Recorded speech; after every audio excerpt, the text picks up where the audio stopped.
নমস্কার, কলকাতা টিভিতে আপনাদের স্বাগত। আমি আশিস চট্টোপাধ্যায়। সংসদ থেকে গুরুত্বপূর্ণ খবর ভেসে আসছে, যেটা জানা যাচ্ছে বিরোধীদের চাপের মুখে দাঁড়িয়ে স্বরাষ্ট্রমন্ত্রী বলছেন, অমিত শাহ, তিনি বলছেন যে তিনি সমস্ত বিষয় নিয়ে টানা 24 ঘন্টা আলোচনা করতে প্রস্তুত। তিনি বলছেন যে আজকে দুটোর মধ্যে যদি বিরোধীরা এ ব্যাপারে চিঠি দেয় স্পিকারকে লোকসভার, তাহলে আজকে 3টের থেকে আলোচনা শুরু হতে পারে, সারা রাত সেই আলোচনা চলতে পারে। কাল বিকেল 3টের মধ্যে আমি সমস্ত প্রশ্নের জবাব দেব। 24 ঘন্টা টানা আলোচনার এই কথা কোথায় বললেন স্বরাষ্ট্রমন্ত্রী? তিনি কি পার্লামেন্টে, সংসদে ঢুকে বললেন? না, তা তিনি বললেন না। সংসদের বাইরে পার্লামেন্টের উঠোনে দুটি সংবাদ সংস্থার কাছে এই কথা বললেন অমিত শাহ। অমিতজি বললেন, যেদিন থেকে পার্লামেন্টের এই অধিবেশন শুরু হয়েছে সেই দিন থেকে তিনি পার্লামেন্টে রোজ আসছেন। তিনি তার নিজের অফিসে বসে থাকছেন এবং এই যে হট্টগোল, সেই হট্টগোলের মধ্যে তিনি সংসদ কক্ষে যাননি। অর্থাৎ স্বরাষ্ট্রমন্ত্রী স্বীকার করে নিলেন যে তিনি রোজই পার্লামেন্টে ছিলেন, কিন্তু বিরোধীদের দাবি মেনে সংসদে গিয়ে বিবৃতি দেওয়ার রাস্তা তিনি নেননি। একথাও তিনি বললেন সংসদের ভেতরে নয়, সংসদের বাইরের উঠোনে দাঁড়িয়ে দুটি সংবাদ সংস্থাকে। স্বভাবতই প্রশ্ন উঠছে, তিনি যদি কোনো প্রস্তাবই দিতে চান তাহলে কোনো চ্যানেল বা কোনো সংবাদ মাধ্যমের মধ্য দিয়ে কেন তিনি বিরোধীদের সেই কথা বলবেন? তাঁর তো মন্ত্রিসভার সংসদীয় বিষয়ক মন্ত্রী রয়েছেন, তিনি নিজে বিরোধী নেতাদের সঙ্গে কথা বলতে পারতেন। তিনি সংসদে গিয়ে ইন্টারভিন করে তিনি এই প্রস্তাবটি দিতে পারতেন। কিন্তু তিনি যেমনভাবে এর আগের দিনগুলোতেও সংসদ এড়িয়েছেন, ঠিক সেইভাবেই এবারও সংসদ এড়িয়ে তিনি সংবাদ মাধ্যমের কাছে এই বিবৃতি দিয়েছেন, যা কতটা সংসদীয় তা নিয়ে গুরুত্বপূর্ণ প্রশ্ন রয়েছে। তবে স্বরাষ্ট্রমন্ত্রী কি বলেছেন? তিনি বলেছেন যে তাঁর বিবৃতি দাবি করা হচ্ছে। বিবৃতি দাবি করা এভাবে যায় না। তাঁর মতে সংসদীয় কিছু পদ্ধতি আছে, সেই পদ্ধতি যদি মানতে হয় তাহলে অধ্যক্ষর কাছে, লোকসভার অধ্যক্ষর কাছে লিখিতভাবে আবেদন করতে হয় যে এই বিষয়ে একটা আলোচনা হোক। এই আবেদন জমা পড়া মাত্র তিনি আলোচনা শুরু করতে রাজি, এবং যেটাকে বলে সারা রাত্রব্যাপী, আজ বিকেল 3টের থেকে শুরু করে কাল বিকেল 3টে পর্যন্ত সেই আলোচনা চালাতে অমিত শাহর কোনোই আপত্তি নেই, এই কথাই তিনি জানিয়েছেন। প্রসঙ্গত জানিয়ে রাখি, সংসদের যে চলতি বাদল অধিবেশন, কালই তার শেষ দিন। 13 আগস্ট কাল শেষ হয়ে যাবে এই চলতি বাজেট অধিবেশন।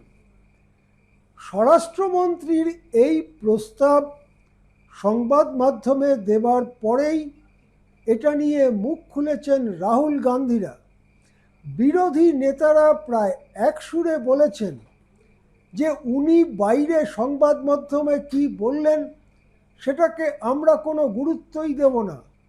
আমাদের দাবি যে ছাত্রদের ওপরে যে ভয়ানক অত্যাচার করেছে পুলিশ, তাই নিয়ে সংসদে এসে বিবৃতি দিন স্বরাষ্ট্রমন্ত্রী, এবং রাম মন্দিরে যেভাবে প্রণামী চুরি হয়েছে, প্রণামী চুরির সেই ঘটনায় প্রধানমন্ত্রী এসে সংসদের সামনে বিবৃতি দিন। আমাদের এই দাবি যদি পূরণ না হয় তাহলে বাইরে সংবাদ মাধ্যমের কাছে অমিত শাহ কি বললেন সেটাকে আমরা কানাকড়ি গুরুত্ব দিচ্ছি না। তার মানে কি দাঁড়ালো? স্বরাষ্ট্রমন্ত্রী অবশেষে একটি প্রস্তাব দিলেন, কিন্তু প্রস্তাবটি দিলেন সংবাদ মাধ্যমে, তাকে গুরুত্ব দিচ্ছেন না এখনো পর্যন্ত রাহুল গান্ধী। সুতরাং এই বিষয়ে বিবৃতি বা আলোচনার সম্ভাবনা এখনো খোলেনি, এটা ঠিক। যেহেতু অমিত শাহর প্রস্তাব সংবাদ মাধ্যমে দেওয়া হয়েছে, সেই জন্য তাকে কোনো গুরুত্বই দিলেন না রাহুল গান্ধী, এবং এখনো পর্যন্ত সেই জন্যে সংসদে এটা নিয়ে বিবৃতিই হোক আলোচনাই হোক, কোনো ব্যাপারেই তেমন কোনো বাস্তব অগ্রগতি হলো না, এটা ঠিক। এখন আজকে আর যতটুকু সময় লোকসভা চলবে তার মধ্যে যদি কোনো ডেভেলপমেন্ট হয় তাহলে আমরা নিশ্চয়ই জানাবো আপনাদের। কিন্তু এটা স্পষ্ট হয়ে যাচ্ছে ক্রমেই যে সরকার পক্ষ খানিকটা রক্ষণাত্মক ভূমিকা নিচ্ছে। সেটা যে কোনো ক্ষেত্রেই হোক তাদের ভূমিকা অনেক রক্ষণাত্মক। যেমন ফরেন কারেন্সি রেগুলেশন অ্যাক্টের সংশোধনী, সেটা জয়েন্ট পার্লামেন্টারি কমিটিতেই সম্ভবত পাঠানো হচ্ছে। ইন্ডিয়ান স্ট্যাটিস্টিক্যাল ইনস্টিটিউট নিয়ে যে বিল, সেটাও সরাসরি পেশ না করে সিলেক্ট কমিটি বা অন্য কোনো কমিটির কাছে পাঠাবার ব্যাপারে চিন্তাভাবনা চলছে। আর স্বরাষ্ট্রমন্ত্রী নিজে বলছেন যে ছাত্রদের ব্যাপার নিয়ে আমি 24 ঘন্টা আলোচনায় প্রস্তুত, যদি বিরোধীরা তার মতে যেটা পদ্ধতি সেই পদ্ধতি মেনে এগোয়।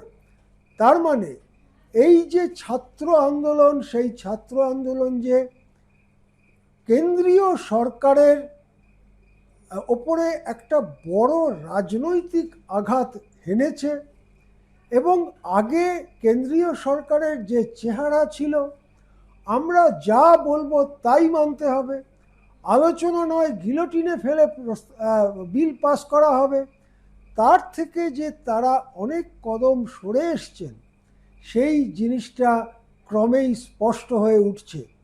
অমিত শাহর সংবাদ মাধ্যমে দেওয়া এই প্রস্তাব নিয়ে আর কোনো দৌত্য হয় কিনা, কোনো দূত, অমিত শাহর কোনো দূত, সেটা কিরেন রিজিজু হতে পারেন, অন্য কোনো মন্ত্রী হতে পারেন, তারা গিয়ে বিরোধী নেতাদের সঙ্গে কোনো আলোচনা করেন কিনা, তার কোনো ফলে কিনা, সেই বিষয়গুলোর দিকে আমরা নজর রাখবো। देखिए, सबसे पहले तो लापता, भाग गए, भगोड़े हैं, इस प्रकार की भाषा भारत की सार्वजनिक जीवन में और संसदीय जीवन में अभी अभी सुनाई पड़ती है।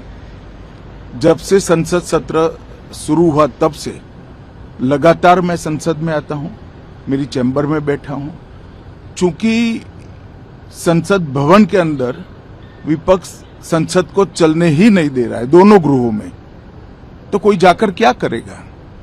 जहां तक चर्चा का सवाल है, सरकार की ओर से किरण रिजिजू जी ने, जो हमारे पार्लियामेंट्री अफेयर्स मिनिस्टर है, उन्होंने बहुत स्पष्ट कर दिया है कि जो नीट आंदोलन के छात्र प्रदर्शन पर सभी प्रकार की चर्चा करने के लिए सरकार तैयार है, और चर्चा के लिए समय सुनिश्चित किया जाए और विपक्ष तैयार हो जाए। पहले तो ये यही मांग कर रहे थे, हमने हाँ बोल दिया। मेरी ओर से भी मैंने कह दिया है कि मैं किसी भी सवाल का जवाब देने के लिए संसद में तैयार हूं, मगर वो चर्चा ही नहीं होने देना चाहते। अब जनता तय करे कौन भाग रहा है। आज भी मैं कहता हूं, आज 3 बजे तक स्पीकर साहब को वो पत्र दे दे, 3 बजे से लेकर कल 3 बजे तक सभी प्रकार की चर्चा के लिए हम तैयार हैं। मैं सदन में ही बैठूंगा, सबको सुनूंगा और सब चीजों का जवाब दूंगा। सरकार के पास छुपाने के लिए कुछ नहीं है। वो भी चर्चा करूंगा कि आपने क्यों चर्चा नहीं चाहिए। भारतीय जनता पार्टी की मोदी जी के नेतृत्व में सरकार, एनडीए की मोदी जी के नेतृत्व में सरकार हर चीज पर चर्चा के लिए तैयार है। संसद वो चलने दे बस। आज मैं चैनलों के माध्यम से इन विपक्ष को कहना चाहता हूं कि आप एक पत्र 2 बजे तक लिख कर दे दीजिए स्पीकर साहब को। 3 बजे से चर्चा चालू कर देंगे और कल 3 बजे मैं जवाब दे दूंगा सारी चीजों का। संसद में चर्चा करने के नियम बने हैं, तरीके बने हैं। अब मुझे कोई कहता है कि आप एक स्टेटमेंट दे दो, इतने गंभीर मसले पर इस तरह से चर्चा नहीं हो सकती है। शायद आपके पद्धति में होगा, मगर संसदीय पद्धति ये नहीं है। संसद में एट लेंथ चर्चा होती है। आज 3 बजे से देर रात तक, जब तक वो बैठे, और कल दोपहर 3 बजे तक। हम तो क्वेश्चन आवर भी सस्पेंड करने के लिए तैयार, अगर स्पीकर साहब अनुमति देते हैं तो। कल 3 बजे तक मैं चर्चा के लिए तैयार हूं। मैं खुद बैठूंगा, हर चीज लिखूंगा और हर चीज का जवाब दूंगा, जिससे देश की जनता के सामने सारी चीजें स्पष्ट हो जाए, दूध का दूध और पानी का पानी हो जाए। अब विपक्ष ने तय करना है कि उनको चर्चा करनी है या हंगामा करना है। এখন এ পর্যন্তই। দেখতে থাকুন কলকাতা টিভি।